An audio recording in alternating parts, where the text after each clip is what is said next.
Hi everyone, my name's PK, and here I'm very grateful to have James Kirby on. For those of you who don't know, I'm sure many of you do know him, but for those of you who don't know, he's a wealth editor at The Australian. He's one of Australia's most experienced, like more wealth and finance orientated journalists. He's a former managing editor and co-founder of the Business Spectator and Eureka Report, and also has previously worked at the Australian Financial Review and South China Morning Post.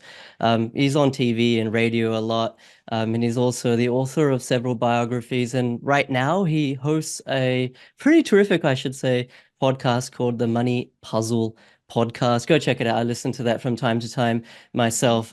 James, thank you so much for making time. Very grateful. Thank you, PK. Delighted to be on the show and good for you for building what you've built out there.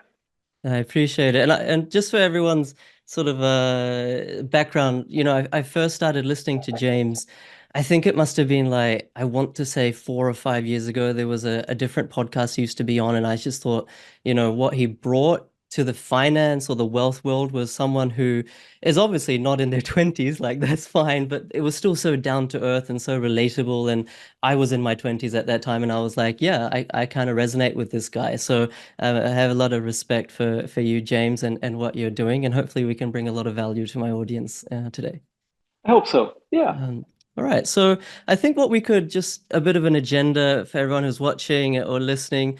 We're probably going to riff on this episode, but I thought we could talk sort of global economy, chances of recessions, hard landing, soft landing, kind of then come into the Australian context. And obviously, James loves to talk about the housing market and things like that. So we could kind of finish off on forecasts or outlooks, at least on Aussie housing. But I guess the first question I had for you, James, is like, you're a wealth editor and you have been and you've been kind of in this industry as an observer for a long time. What does a wealth editor do, just for my audience? And do you have access, or you obviously have access to so many industry professionals. Do you feel you have a leg up when it comes to investing for yourself? Well, it's just funny you mentioned that because I've just been, it's that time of the year where you review your self-managed super fund. Yeah. Certainly I do. I always make myself, I get the accounts in by Christmas. That's my golden rule. And so I just got my audited accounts back and everything where you sort of have that nail biting moment where you say, okay, well, I've done my calculations and I reckon my fund did this and this and this, but let's see what the auditor actually signs off. And let's see what came out the other end of the process when it's actually formally done in the accounts. And look, it's fine. I'm very happy with it once again. But it does. I've always run my own SMSF, and I do it because I think, as a wealth editor, as a financial journalist, that I think you should walk the talk. And I'm always, I've done a lot of things over the years, including being involved in a startup company, which we started, with just 4 people, and it was 50 people when we sold it 8 years later. And so I've actually been in business and I've always run my own money and I feel that that's important because that's exactly the people who are listening to you. That's who they are. And so in many ways, I'm informed by my own world.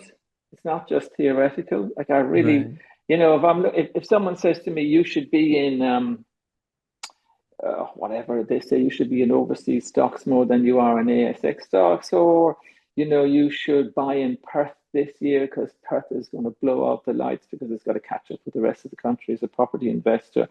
These aren't just sort of passing fancies with me. This is really this is my world. This is my own money, which is on the table.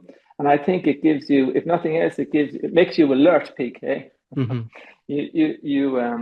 You really mean it when you say such and such is a good idea or such and such is a bad idea. Yeah. Yeah, no, I always thought that journalists, you have access to so many leading minds, and it's a fantastic place to be just in terms of your own intelligence and knowledge level. And Well, yeah, the yeah, access is for me on being on the national title and being around for decades thankfully, it is the case, but only in recent, I feel like it's only recent times, but certainly in the last decade or so, I can get just about anybody I Yeah. want. If I, you know, I can cold call them and say, I want to talk to you about X or Y.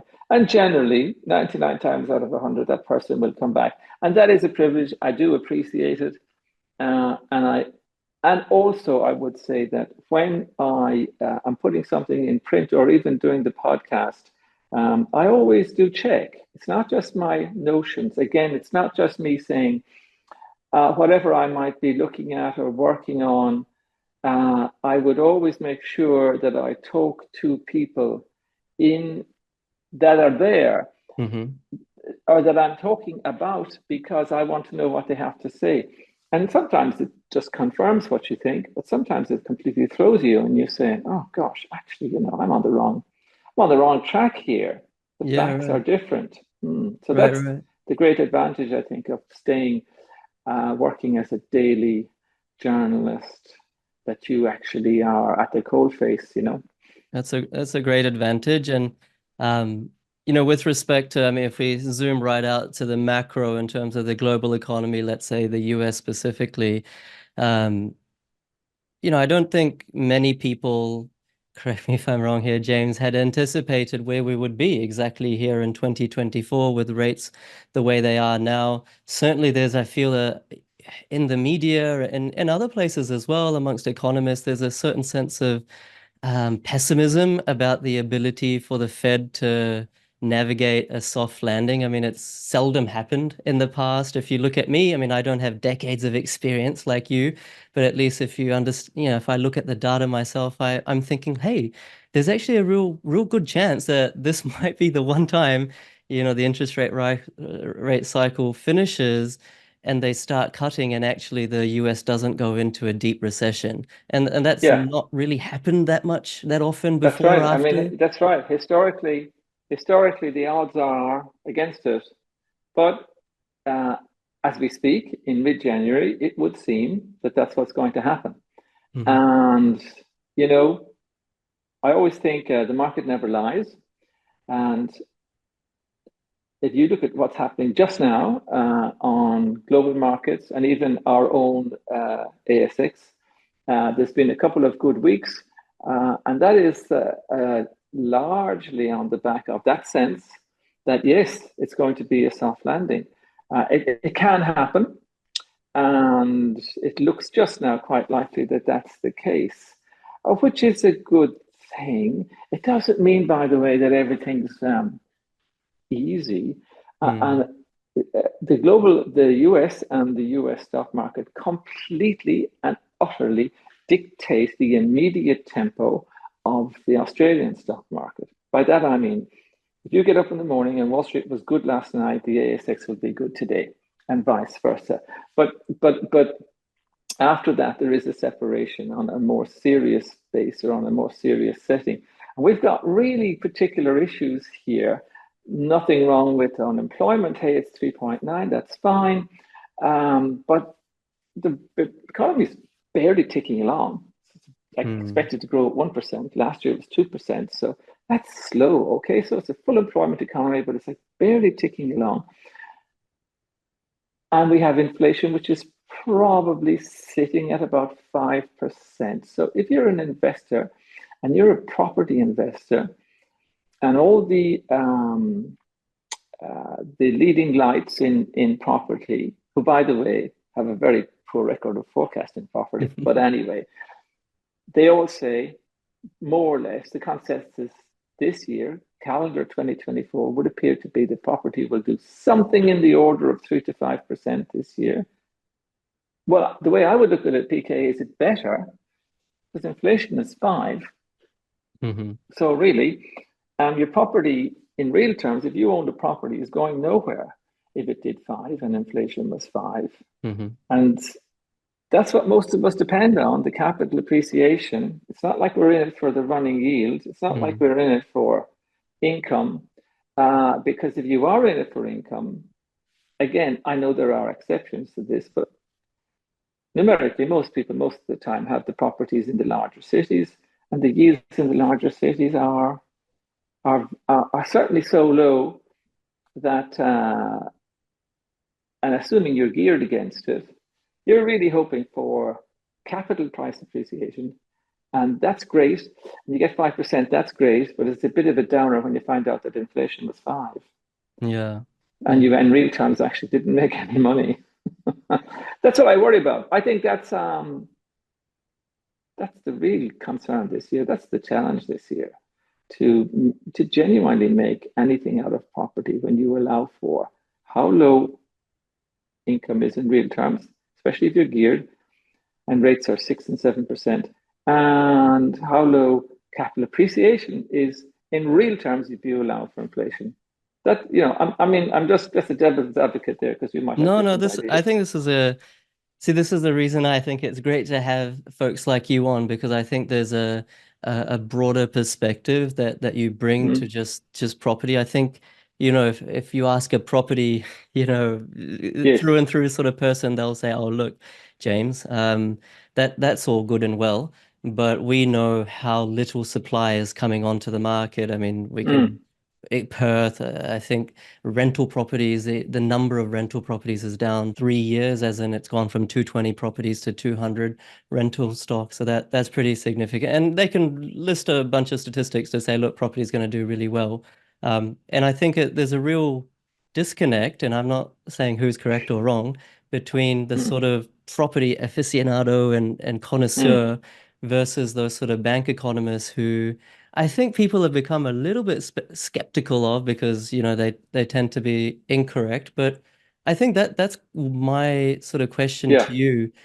On boots on the ground, on the coal face, even myself, I would probably say, hey, look, James, you're probably right, national level, 3 to 5%, something like that, mostly driven by Melbourne and Sydney, which is where the weighting goes towards. But places like Brisbane, Perth, maybe not so Adelaide at the peak end of its cycle, but certainly Perth and Brisbane, some regional Queensland areas. Wouldn't be surprised. Wouldn't be surprised if they grow double digits. Now, of course, I'm a property guy. There's probably some bias and confirmation bias in there. But how do you sort of, reconcile that versus maybe folks like you, or maybe not like you, but more like economists and etc., yeah. financial advisors sort of saying, look, it's a tough time for property, because they've sort of said that for many years and it didn't They end up being a have. tough time. They have. That's right. Well, there's pros and cons, as you say. The property expert on the ground, the person who really knows property, they really know property. But the problem talking to them is that they are mindlessly optimistic about property. That I And agree in a with. way, and in a way, they must be right because they're selling it 9 times out of 10. The people at the other end, the bank economists, etc., they stand back and they say, oh, they make those arguments like I was making. Oh, look, there's inflation at 5%, and if it grows 5%, you're going nowhere. But there's two things. First is, so what I try and do is I basically try and synthesize them all, blend them all, Mm. and say, well, what should we really look for? Two things. All property is long term. It's really long term, right? And the long term figures are very convincing. There is, excuse me, in some ways, the wind is behind developers and property investors in one hugely important way, which is supply. Okay, there's very little supply, and I mean, 500,000 people came into the country last year on top of a fairly tight market. So whatever else that means, it means that don't have to worry about demand, right? You really don't have to worry. If you own something, you're going to rent it. You can rent anything in this market. It seems to me anything. And the third point is that the property market, it has some particular advantages, and one is all property is local. So you said to me just there, some region might go up 10%. I don't doubt that for a moment, and I don't doubt for a moment that you could show me 100 property investors in Melbourne this year, and 10 of them could do really, really well. And it doesn't matter if the city went nowhere because all property is local. That's not something which strikes me. One of the things doing a podcast on property, and doing a second podcast on the wider investment market, it does strike me regularly that the great thing about property is you have so much control. Like if I go and buy an index fund on the American stock market, that's all fine. And by the way, it's no work, right? I never have to think about it again. It's the easiest thing in the world. I put it in a drawer and forget about it for the year. And I have zero influence on that. If I buy a property, I have enormous influence on which one I buy, which is so important. And on top of that, I can improve that property. I can improve that asset and make it more attractive. I can't do that. I don't think I can do that with any other asset, PK. If you could Yeah. think of one, let me know what it is. No, no, I mean, you're 100% right. And I think what I wanted to ask you, and I think my audience asks me all the time, and I Hmm. can't say I'm a practicing economist, um, but I think it'd be good to get your perspective. Obviously, if you take two lines and you put wage growth in Australia and you put property or house prices, the two lines are decoupled. They have been for many decades. Obviously, Hmm. there's some reasons you can explain that LVR positions increase, Yeah. fairer sex went to work, etc., things like that. But from your perspectives, very experienced, do you think, I mean, in the 90s, people were saying property is unaffordable, early Yes. 2000s, 2010s, there's still a problem. When does the problem boil over? And I just want to preface hopefully your answer. My hypothesis is that ever since, we sort of started leveraging currency, fiat currency, 70s, we started living in this debt-fueled world. The currency has been debased, inflation is gone up and down, mostly up, and real assets have gone up a lot. When I look at the price of property and I compare it to gold, Yeah. compared to gold, it hasn't gone up that much, but compared to Australian dollars or US dollars, it has gone up. So is property affordable? I think one answer is yes if you compare it to gold, but obviously for the layman, it's not affordable.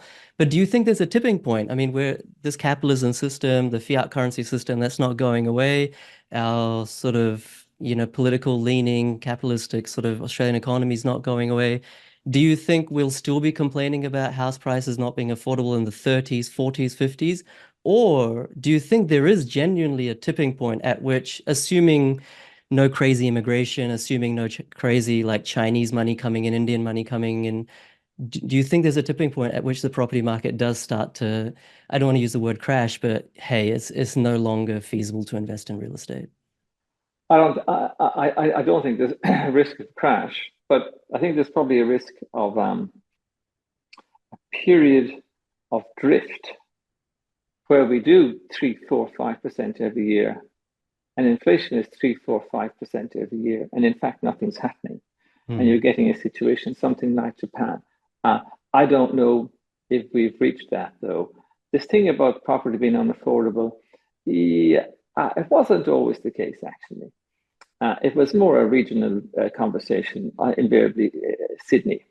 Um, and that has really become front and center most recently. There was an extraordinary table in the Australian during the week, which was so extraordinary, PK. I had to ring, even though I should believe my own paper. I had to ring and see if it was correct. So it made out the point was that mortgage stress, right, is defined as more than 30% of your household income going to your mortgage. And so they did the numbers on this. And what they did was they looked at the median house price in Sydney and all the Hmm. other cities. Hmm. And then they looked at how much that would cost on your mortgage, the median, for the person who had the median house with an ordinary mortgage, how much they pay per month, and then how much you would have to make to not be in mortgage stress. Right. Okay. So we take it that the Sydney house price is a million, the Melbourne house price is 750, and then these people are paying so many thousands per month on their mortgages. And the end figures were that a family in Sydney, this is household income, right? so everybody, not just one person, the household income to not be in mortgage stress in Sydney uh, was 200,000 after tax. I saw the words after tax and I said, that can't be right. And I actually rang the people behind the report and I said, have we got it right? I'm sure the reporter who did this story would kill me if they thought another reporter was ringing saying, "Have we got it right?" But it came in, and I was talking to them about something else, and we just and the researcher said, "Oh no, I don't think so. Yeah, that might be wrong. All right." And then they went back and they went, "No, no, actually, sorry, James, that's right, after tax." Then I said, "Hang on a second, are you telling me that unless you make more than $200,000 a year after tax, you're in mortgage stress?" And they said, that's the case. Well, here's the thing. Basically, mortgage stress is a nonsense figure at this stage because everybody must be in mortgage stress because the percentage of people who are making 200,000 after tax in Sydney per year is very small. The figure for Melbourne is 150, ditto. The point I'm making is, number one, it is extremely expensive and a very I don't want to say unaffordable because it's a slippery term. How far will people go? That's the real question. How far will they go? Because if as you're alluding to, if they don't keep going, then the whole thing unravels, right? So if people say, no, I won't do it, I will never buy a home, and people stop buying, then the demand soaks away and the market does fall. I don't think we've reached that point yet. I don't know where that point is. People are, but I tell you one thing, that even the definitions of mortgage stress are out of date at this stage. I Yeah. mean, 30% of household income, nonsense. People are spending 30, 40, 50% of their household income to pay those mortgages. That's the first thing. The second thing is that people are doing things we would never have thought they would do to get a house, whatever it takes. And that includes pre-spending their inheritance or whatever, or their parents effectively helping them out. And that's all fine that they don't inherit anything later in life. But we haven't reached that point where it's impossible yet. I hate to say it, but we haven't. And on that basis, it will keep going. The other thing is how valuable is a home? And I always distinguish homes from properties. How much is it worth to have a house? How much is it worth to have a home? We thought it was worth X, and then there was the pandemic, and we realized it was X plus whatever, 50%, because where you were in the pandemic really, really mattered because you were stuck there. Yeah.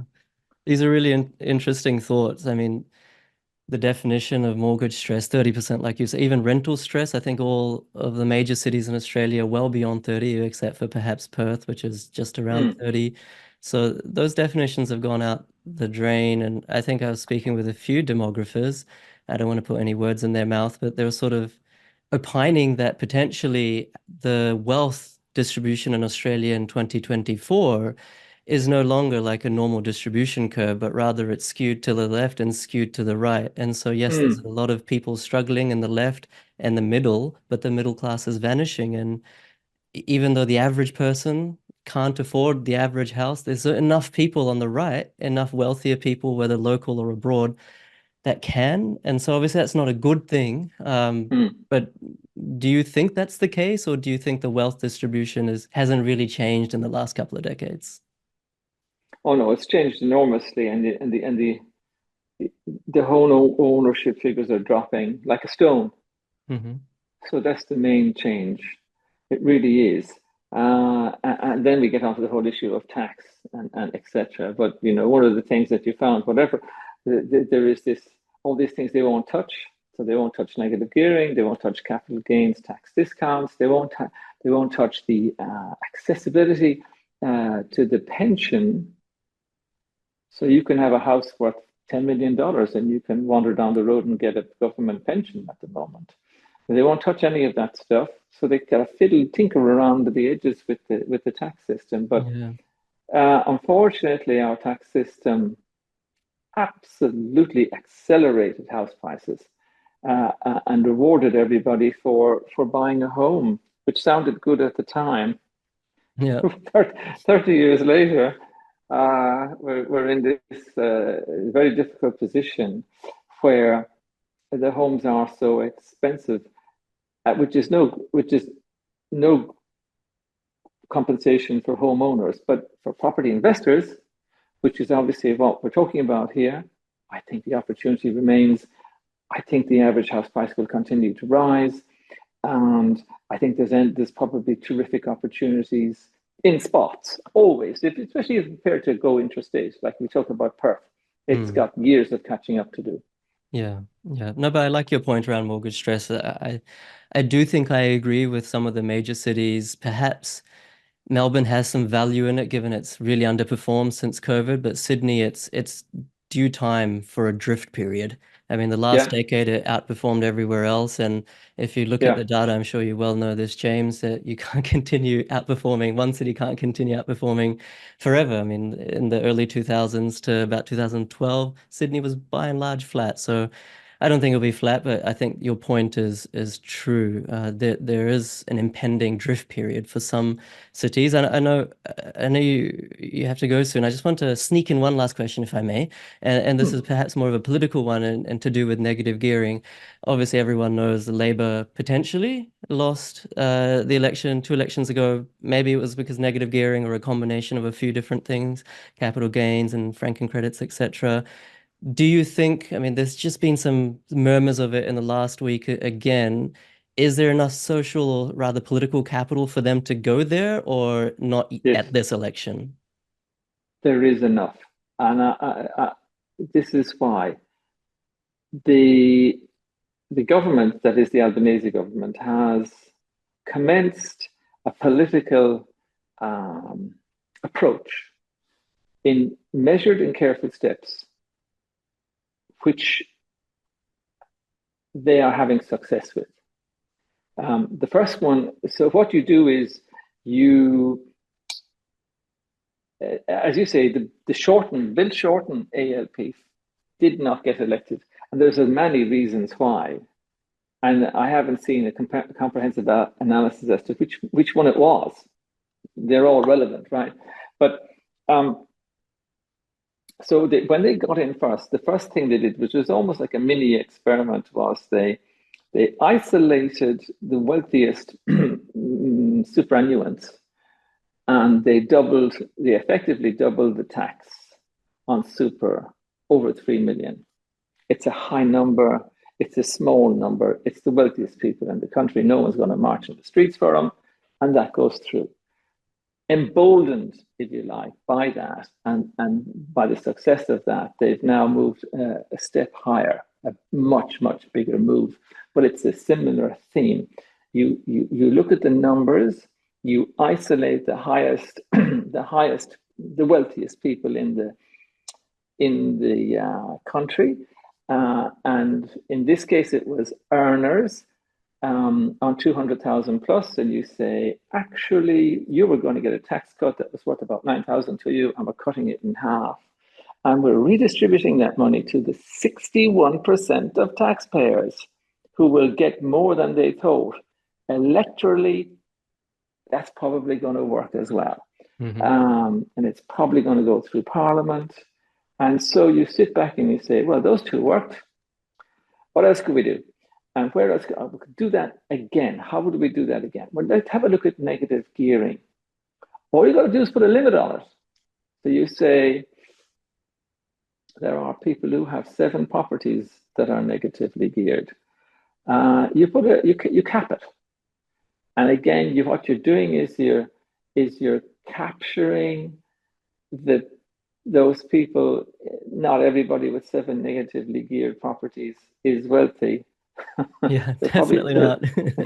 they're probably trying to be, that's for sure, Yeah. and they're probably stretching themselves to the limit to be. However, I think that they will find a way again to isolate a group that's the wealthiest group or seem to be the wealthiest group, and then move in on that. I Mm. don't know whether it will be the capital gains discount or negative gearing. I have a theory, PK, which is that politicians will actually always do the one that is hardest to understand, um, because people then can't follow it. A very successful sort of way of pulling back some money a few years ago was when they changed the taper arrangements on pension access. The taper arrangements on pension access are very difficult to explain. Most people don't know what it is, don't know how it works. It's a great way to save. It's a great way to save money. Every time in the budget, you go to the budget every year, you find that there's these small, little, difficult to understand changes, and they bring in huge savings. And I think perhaps they'll do something similar again. So maybe it'll be negative gearing, maybe it'll be capital gains tax discount, whichever one is the most difficult for the wider public to understand. That's the one they'll go for, as long as they can isolate the wealthiest people in society. And it works. It Yeah. works. I mean, I think that the downside of it is that there is no pretense any longer that everyone's included. That I do think when being around long enough, I do think the Hawke and Keating ALP administration, there was very bold reforms, and they were going to make it better for everybody. These reforms from this ALP administration are very selective, and I think the formula is in place now, and I think the formula will be extended again. And I do think the obvious area is property investment rewards, if you like. And there's two ways you're rewarded. One is negative gearing, one is capital gains tax discount. It'll be one of those two. Yeah. Thank you for those thoughts. It's one thing's for sure, like you said, it will be a complicated thing for the average person or the average person who would complain to understand, but it would be a very simple thing to advertise and get a lot of votes for. So I think it's good to hear your thoughts on it. Maybe we have to do another session down the line on how it actually impacted property prices the last time it happened, because I don't think it, necessarily crashed the market, and we'll have to see how it impacts the housing supply over the long term, because obviously investors Yeah. play a crucial role, but there is something to be said about fairness in the housing market, and it has, I think, in some parts of Australia at least, gotten out of hand. But I think we'll probably wrap it up there. I could go on and on, but I know you're a busy man. James, or We'll anything? talk. We'll talk again, PK. It was great to talk to you. Yeah, anything you'd like to say before we finish it off? One thing about negative gearing, the most, I suppose, adventurous, combative, and successful treasurer, among them at least, was Paul Keating. And he actually was the one who tried to reverse negative gearing, and he couldn't do it. So it would be interesting to see if anyone can do it. Yeah, let's see, and if it does go by the wayside, and then the LNP come back in power in the future, whether they repeal it, it's all very Yeah, it's all to play for. all to play for. Well, thank you very much, James. Could you just give a shout out for the two podcasts that you do so people can find you? Of course, it's the Money Puzzle podcast. It's available everywhere, and we do a property podcast on Tuesdays, and we do wider all investment issues on Thursdays. And a future guest is PK. Thank you very Thank much. you. James Kirby, everyone. I hope you enjoyed it. Hit the subscribe button, hit a like, and let me know in the comments if you want James back. Maybe we can convince him to come back. Thank you, James, and thank you, everyone. Cheers. Thanks, PK.